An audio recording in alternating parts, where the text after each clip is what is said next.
Por trás do olhar severo, da voz fria e dos mistérios que rondam sua presença, existe uma história jamais contada por inteiro. Severus Snape não foi apenas professor de poções, nem apenas um antagonista. Ele foi espião, protetor, traidor e, acima de tudo, alguém que amou além da lógica. Se você acha que já conhece tudo sobre ele, pense de novo. Descubra agora a trajetória completa do personagem mais complexo do universo de Harry Potter. Vamos entender os seus segredos, suas escolhas difíceis e um amor que jamais se apagou. Mas antes, pessoal, já deixa seu like. E ajude também se inscrevendo aqui no canal e deixe um comentário. Nem que seja um oi, beleza? Pois isso já ajuda muito. Bom, agora chega de enrolação. Vamos lá. Severus Snape veio ao mundo em 9 de janeiro de 1960. Filho de Aileen Prince, uma bruxa de semblante rígido e magro, e de Tobias Snape, um homem trouxa, difícil de agradar e constantemente frustrado. Ele cresceu em Spinner End, um lugar sombrio e maltratado pela falta de afeto e pela tensão entre os pais. A casa era um campo silencioso de batalhas familiares, e para Snape, Hogwarts representava um refúgio, um futuro lugar onde ele poderia respirar longe daquele caos doméstico. Ainda criança, por volta ali dos 9 ou 10 anos, Severo passou a observar uma menina que vivia nas redondezas, Lily Evans. Ela tinha cabelos vermelhos e uma energia que o fascinava. Ele a via de longe, lógico, curioso com o que sentia ser algo mágico nela. Depois de muito pensar, decidiu se aproximar e revelar o que sabia, que ela era uma bruxa. Só que para Lily, que viera de uma família completamente trouxa, aquilo foi ofensivo. Quando Snape chamou Petúnia, a irmã mais velha de Lily, de trouxa, mesmo sem entender o termo, Petúnia percebeu o tom pejorativo e mandou Lily ir embora. Lily obedeceu na hora, lançando um olhar de reprovação para Snape. Apesar desse começo amargo, os dois criaram uma amizade. Lily passou a confiar nele, e um dia Snape encontrou escondido ali no quarto de Petúnia uma carta escrita para Dumbledore. Petúnia implorava por uma chance de estudar em Hogwarts junto com a irmã. Dumbledore respondeu gentilmente, mas com firmeza, não, que ela não poderia ir. Em uma caminhada pela floresta, Snape falou a Lily sobre o mundo mágico, sobre Hogwarts, o Ministério da Magia, sobre Azkaban, sobre os Dementadores e a proibição de uso de magia entre os menores de idade. Lily perguntou se o fato de ser nascida trouxa fazia diferença, e Snape garantiu que não. Mal sabiam que Petúnia estava ouvindo tudo, escondida atrás de um arbusto. Ao perder o equilíbrio, ela se revelou e zombou das roupas de Snape, perguntando se ele estava vestindo a blusa da mãe, e neste instante um galho caiu sobre Petúnia. Lily acusou Snape de tê-la machucado com magia. Ele ficou sozinho ali, sem conseguir se justificar, com o rosto enrijecido pela dor. Tempos depois, já na plataforma 9¾ no dia da partida para Hogwarts, Snape viu Lily com sua família. Petúnia afirma que não queria saber daquela escola, chamando Lily e Snape de aberrações. Lily ficou arrasada e chorou. Tentou relembrar a carta que Petúnia havia escrito a Dumbledore, mas sua irmã a ignorou e ela então embarcou sem sequer se despedir. A relação entre elas se quebraria definitivamente ali. E já dentro do trem, Snape percebeu que Lily ainda chorava por causa da briga ali com a sua irmã. Ela contou que a irmã a odiava. E Snape, sem saber o que dizer, murmurou "e daí?", tentando esconder a empatia. Lily reagiu com um olhar de desgosto, mas não resistiu a um meio sorriso quando ele disse: "Estamos indo para Hogwarts. É bom que você entre em Sonserina." A frase chamou a atenção de Tiago Potter, um garoto cheio de autoconfiança, que declarou que preferia entrar para a Grifinória. Snape, lógico, soltou um ruído de desprezo. Tiago e Sirius Black começaram a zombar dele. Lily ficou incomodada com a atitude dos dois e saiu do vagão com Snape. No caminho, Tiago ainda tentou fazer Snape tropeçar. E quando chegou o momento da seleção em Hogwarts, Lily foi enviada para a Grifinória. Snape suspirou baixinho. Ela olhou para ele uma última vez e lhe deu um sorriso triste. Quando Snape foi escolhido para Sonserina, atravessou o salão temendo exatamente aquilo, ser separado de Lily. E ele então foi recebido com um tapinha nas costas por Lúcio Malfoy, o monitor da casa na época. Ao longo dos anos, Snape mostrou grande talento acadêmico, especialmente em defesa contra as artes das trevas e poções.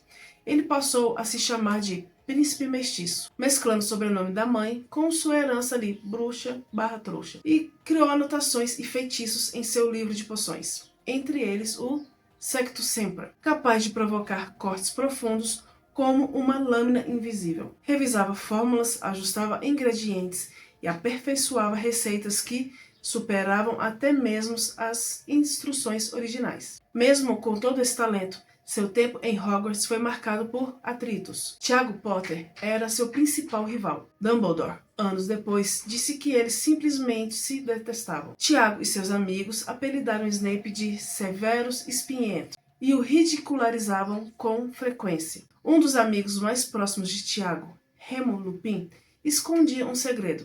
Era lobisomem. Todo mês ele ia até a Casa dos Gritos para se transformar, usando um túnel ali secreto sobre o Salgueiro Lutador. Snape suspeitava de algo e quis, lógico, descobrir a verdade. Sirius lhe contou como chegar lá. Snape seguiu as instruções, mas Tiago apareceu antes que ele entrasse e o salvou de um ataque que poderia tê-lo matado. Snape nunca reconheceu aquele gesto como nobre. Na sua visão, Tiago fez aquilo apenas para proteger a si mesmo e os amigos, e sentir-se em dívida com alguém que desprezava o deixava ainda mais furioso. Mas um dia, ele faria questão de devolver isso. E apesar dos conflitos, a amizade com Lily se mantinha. Ela o defendia diante das amigas, mas se preocupava cada vez mais com os colegas com quem Snape andava. Um dia, o confrontou e disse que não gostava das atitudes dos amigos dele, pois eles estavam envolvidos com magia das trevas e provocações cruéis. Snape rebateu mencionando as infrações cometidas por Tiago e seus amigos, mas Lily não viu isso como justificativa. Disse que ao menos eles não usavam magia das trevas. Lily também o acusava de ser ingrato, pois Tiago o salvara da morte. Snape, lógico, ridicularizou a ideia. Salvar? Ele só queria se proteger. Quando Snape tentou dizer a Lily o que ela podia ou não fazer, ela se irritou. Ele recuou e disse que não queria vê-la sendo feita de boba, porque Tiago gostava dela. Lily afirmou que não sentia nada por Tiago e o chamou de babaca arrogante. Snape, lógico, ficou aliviado com a resposta. No 5º ano, depois de concluir seus exames, Tiago e Sirius o abordaram. Quando tentou pegar a varinha, Tiago o desarmou rapidamente. E os dois então começaram a zombar do nariz grande e do cabelo oleoso de Snape. Lily se aproximou e mandou que parasse. Tiago, sorrindo, disse que se ela saísse com ele deixaria Snape em paz. Ela respondeu que preferia sair com a lula gigante do lago. Com Tiago distraído, Snape aproveitou e lançou um feitiço cortante que atingiu o rosto de Tiago, fazendo o sangue jorrar. Tiago reagiu rapidamente. Usou magia para fazer Snape levitar de cabeça para baixo, expondo sua cueca gasta diante de todos. E o salão virou um espetáculo de risos. Sirius e Tiago se divertiam enquanto Snape era humilhado. Lily, que assistiu tudo, esboçou um breve movimento facial, como se fosse sorrir, ou talvez por nervoso, antes de intervir. Ela então mandou Tiago parar com aquilo. Ele obedeceu, mas antes arremessou Snape ainda mais alto e o deixou cair com força no chão. Snape tentou se levantar e revidar, mas Sirius lançou um feitiço que o paralisou, derrubando-o de vez. Lily então sacou a varinha e exigiu que desfizessem o encantamento. Snape voltou a se mover. Foi quando Sirius disparou. Você teve sorte de a Evans estar por aqui. A resposta de Snape foi fria e cruel. Eu não preciso de ajuda de sangue ruins, imundos como ela. As palavras, lógico, atingiram Lily como uma lâmina. Ela se conteve, mas respondeu firme. Ótimo, não vou mais me importar. E se fosse você, lavaria suas cuecas. Depois disso, Snape tentou se desculpar, implorou o perdão de Lily, mas ela estava decidida. Disse que já havia dado desculpas por ele demais durante os anos, que sempre tentava enxergar o melhor dele, mas não ia fazer isso mais. Acusou Snape e seus amigos de estarem flertando com ideias sombrias, querendo se tornar comensais da morte. E Snape não disse nada. O silêncio dele serviu como resposta. Lily então encerrou. Você fez sua escolha, e eu fiz a minha. Ela virou as costas e foi embora, e com isso a amizade deles desmoronou. Depois disso, Snape mal via Lily. Ela seguiu seu caminho com Tiago Potter, casou-se, formou uma família, e ele, por mais que não admitisse, vivia com a dor de ter perdido o amor da vida para o homem que mais odiava. Snape mergulhou de vez na escuridão. Tornou-se um seguidor fiel de Voldemort. Recebeu ordens do Lorde das Trevas para se candidatar a um cargo de professor em Hogwarts. Voldemort queria olhos dentro ali da escola, alguém que espionasse Dumbledore. Snape se ofereceu para a missão. Um dia, ao acaso, escutou uma conversa entre Sibylla Trelawney e Dumbledore. Sibylla falava de uma profecia, aquela que mais tarde mudaria tudo. Snape, lógico, correu para contar a Voldemort, e o Lorde das Trevas interpretou que a profecia falava sobre Harry Potter, ou talvez Neville Longbottom, mas ele escolheu focar em Harry, o filho de Lily. Ao perceber que Voldemort pretendia matar os Potter, Snape entrou em desespero. Suplicou por um encontro com Dumbledore, e quando o encontro aconteceu, Snape revelou que Voldemort acreditava que a profecia se referia ao filho de Lily. Contou que havia pedido ao Lorde para poupar ela, só ela. Dumbledore respondeu com repulsa. Você me enoja, não se importa com a morte do marido e do filho dela. Eles podem morrer contando que você consiga o que quer. Snape insistiu, suplicou para que Dumbledore protegesse todos eles. Dumbledore perguntou o que ele daria em troca. Snape se comprometeu. Nascia então um acordo silencioso entre os dois homens que jamais confiariam plenamente um no outro, mas que sabiam o peso daquilo. Dumbledore fez o possível para esconder os Potter, mas Tiago e Lily confiaram em Pedro Pettigrew. A traição foi fatal. Voldemort os encontrou. Matou Tiago, matou Lily, tentou matar Harry e falhou, por causa do sacrifício da mãe. Quando soube da morte de Lily, Snape caiu de joelhos, chorou e foi descrito por Dumbledore como alguém que ali parecia carregar 100 anos de sofrimento nas costas. Dumbledore procurou Snape. Contou que Harry tinha os olhos da mãe. Perguntou se ele lembrava do formato, da cor. Snape respondeu, não, eu gostaria de estar morto. E Dumbledore foi direto. E que utilidade isso teria? Se você realmente amou Lily Evans, então sabe o que precisa fazer. Sabe como e por que ela morreu. Garanta que não tenha sido em vão. Ajude-me a proteger o filho dela. Ninguém pode saber. Jamais revelarei o melhor que há em você. Depois da queda de Voldemort, Snape permaneceu em Hogwarts. Assumiu o cargo de professor de poções quando Horácio Slughorn se aposentou. Tornou-se diretor da Sonserina e quando Harry chegou à escola, Snape o tratou mal desde o início. Era como se não visse o filho de Lily ali, mas o reflexo do homem que o havia tirado dele. Dumbledore pediu que ele ficasse de olho em Quirrell, o novo professor de defesa contra as trevas. Snape obedeceu. Na noite de Halloween, um trasgo foi solto dentro da escola. Quirrell havia usado o monstro como distração para tentar roubar a pedra filosofal. Snape percebeu e foi atrás dele. Entrou na câmara guardada pelo cão de 3 cabeças e, ao tentar impedi-lo, feriu a própria pedra. Durante uma partida de quadribol, Quirrell tentou amaldiçoar a vassoura de Harry. Snape então usou contra-feitiços para proteger o garoto. E durante aquele ano inteiro, vigiou Harry com atenção sem que o menino soubesse. Dumbledore acreditava que Snape estava apenas tentando quitar a dívida por ter sido salvo por Tiago, para poder voltar a odiá-lo em paz. Talvez fosse isso, talvez fosse mais. Nos anos seguintes, Snape manteve seu comportamento áspero. Tratava Harry com severidade e favoritismo para com os alunos da Sonserina, como Draco Malfoy, era comum. No 4º ano de Harry, durante os eventos do Cálice de Fogo, Snape percebeu que sua marca negra estava ficando mais escura. Um sinal claro que Voldemort estava voltando. No fim do ano, o Lorde das Trevas ressurgiu com seu corpo completo, que convocou os Comensais da Morte, mas Snape não atendeu nesse primeiro momento. Dumbledore o enviou numa missão sigilosa. Snape deveria voltar e dizer a Voldemort que estava obedecendo ali às ordens de Dumbledore. Um plano ousado, Snape tornou-se um agente triplo. Continuava fiel ao diretor de Hogwarts, mas fingia lealdade a Voldemort e mantinha o elo com a Ordem da Fênix. Snape chegou até Voldemort 2 horas depois dos demais seguidores. Justificou o atraso dizendo que precisava manter sua posição em Hogwarts como parte do plano de Dumbledore.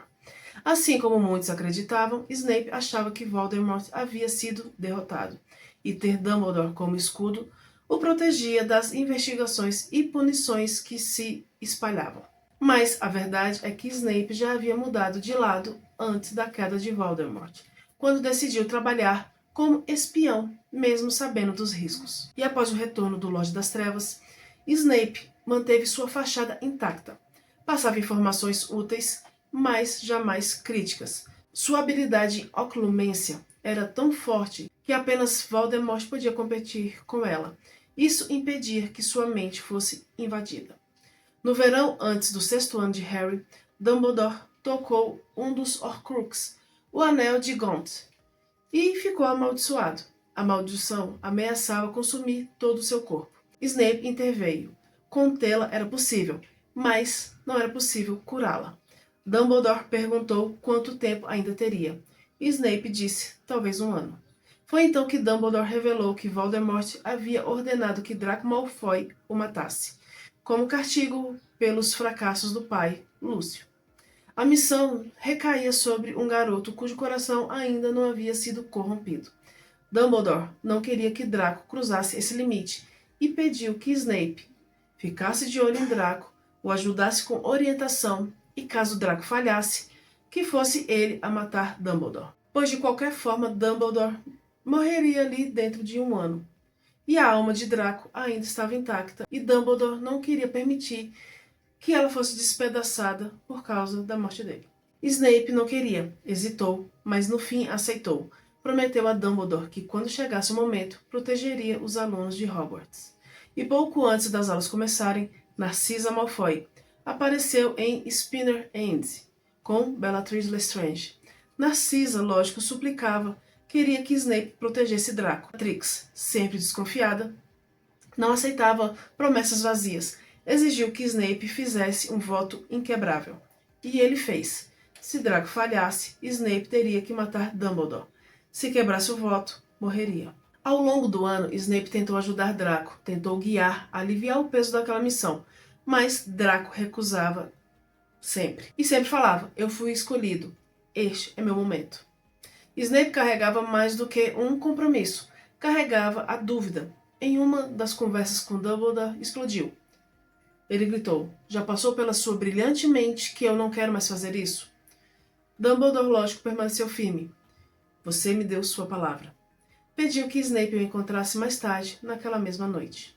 E foi nesse encontro que a verdade veio à tona. Dumbledore explicou. Voldemort passaria a proteger obsessivamente Nagini, e quando isso acontecesse, seria sinal de que o momento havia chegado. Snape precisaria contar tudo a Harry. A verdade era dura. Quando Voldemort tentou matar o menino, parte de sua alma foi arrancada e se alojou nele. Para derrotar Voldemort, Harry precisava morrer, e morrer pelas mãos do próprio Voldemort. Snape ficou em silêncio. A dor tomou conta. Tudo o que ele havia feito, cada risco, cada sacrifício, cada vez que ele olhava para os olhos de Harry, pelos olhos, de Lily, e agora descobrir que ele estava sendo mantido vivo para morrer. E ele ainda fala, durante todos esses anos, pensávamos que o estávamos protegendo. Por ela, por Lily, e agora você me diz que o criou como um porco para o abate? Me usou, espiei por você, menti por você, arrisquei minha vida por você, tudo por ele, pelo filho da Lily. Dumbledore então pergunta, você passou a se importar com o garoto?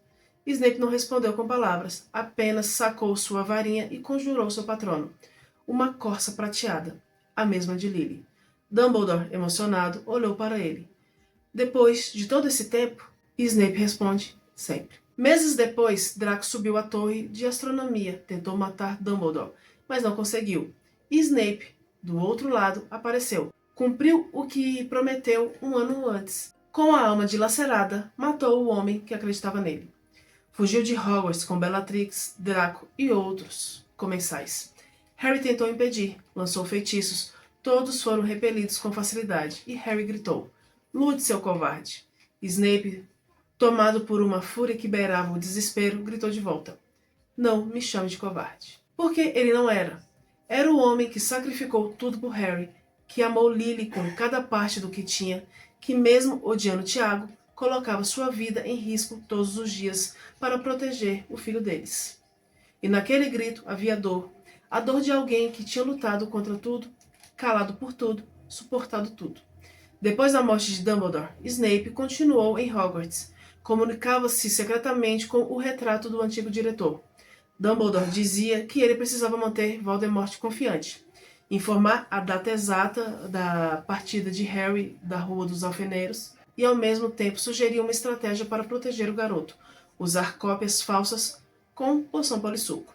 Snape então encontrou Mundungo Fletcher em uma taverna. Usou uma maldição imperdoável para obrigá-lo a convencer a Ordem a criar 7 versões idênticas de Harry. Snape passou a data correta para Voldemort, e quando os comensais atacaram, um deles estava prestes a acertar Lupin. Snape lançou o Sectus Sempra, queria atingir a varinha ali do agressor, mas ele acabou ferindo George Weasley, atingindo sua orelha por engano.